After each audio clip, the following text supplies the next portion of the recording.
This is Benson Metals, one of the leading firms in the specialty steel industry. As we speak, Benson Metals is currently shifting towards making more sophisticated and technically more difficult steel for the aerospace industry. Failure will be devastating to the organization, yet with great risk, there is a possibility of huge reward. This change will be difficult for the company and will require a lot more time spent on developing more in-depth research skills.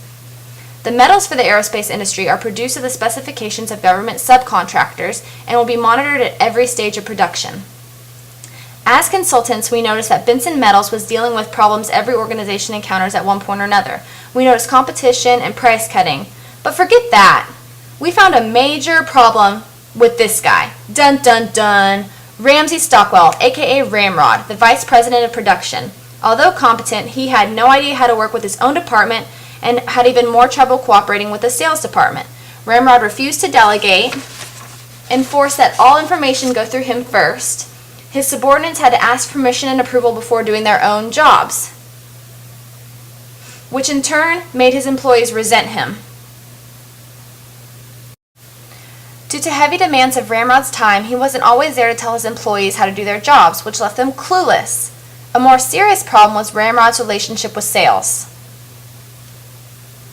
Meet this nice man, Rob Bronson, VP of Sales. And meet his sales division, which runs like a well-oiled machine compared to the production department.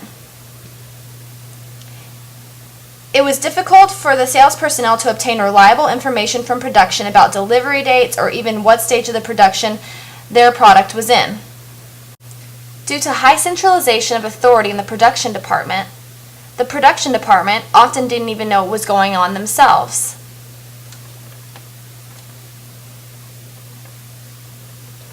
Morale in the organization continued to drop. The only way Ramrod would release his information was directly to Rob Bronson, but Rob Bronson saw it as too time-consuming to call Ramrod directly every day. He saw it as unnecessary waste of his time. The extreme lack of communication and coordination made it nearly impossible to plan anything. Another fault of Ramrod's was that he made vague promises that seemed to fail and never follow through, which again only led to frustration and resentment throughout departments.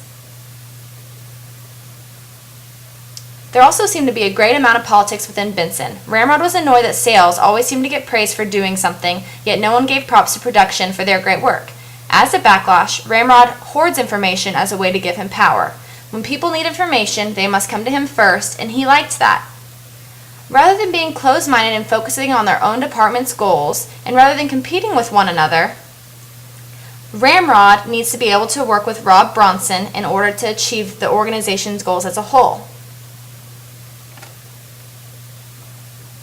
Before our team was able to consult with Benson about the problems that were occurring, a huge crisis occurred. The sales department had made a promise to a customer that the organization wasn't able to follow through on. If communication had taken place between the production and sales department, the problem would have never occurred in the first place. Rather than arguing and blaming one another for the crisis, top management really just needs to sit down and get to the bottom of why it happened so it never happens again. As consultants, we have come to the conclusion that a major internal change needs to take place.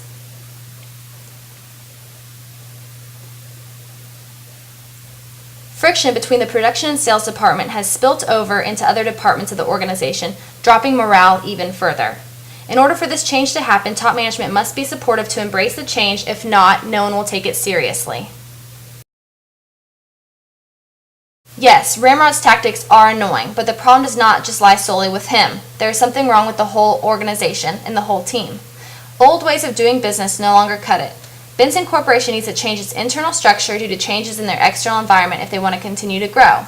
Employees need to completely rethink their relationships with one another and participate in team-building practices. This will build their trust and confidence in one another. One first major step would be to retrain the way top management thinks and acts. Management and vice presidents may balk at the idea and make fun of the new emphasis on teams and collaboration because it's something new that they're not used to, and they may feel as if their power is being taken away. But after retraining how management perceives teamwork, they will get a better picture of how they can use their power together to achieve the overall organization's goals. However, all of this is easier said than done. Top management needs to use tactics to enhance collaboration. One way of doing so would be to implement integration devices such as teams and task forces as a way to span boundaries between departments. This brings together representatives from conflicting departments in joint problem solving. This will help them learn to understand one another's point of view. You also can't be scared of confrontation. Confrontation is another way for an organization to enhance collaboration among departments. This will allow Benson Metals to work out this serious dispute and hopefully reach a negotiation. If those strategies don't work, we then suggest Benson Metals schedule an intergroup consultation, where they will bring in a third party to mediate the discussion. Employees will then have a better understanding of where their peers are coming from, which will hopefully bring better attitudes, better working relationships, and more appreciation for one another. Benson Metals has a long road ahead of them. But as long as top management continues to support and emphasize the importance of collaboration and coordination across and among departments, Benson Corporation's future will hold nothing but clear skies, growth, and happy employees.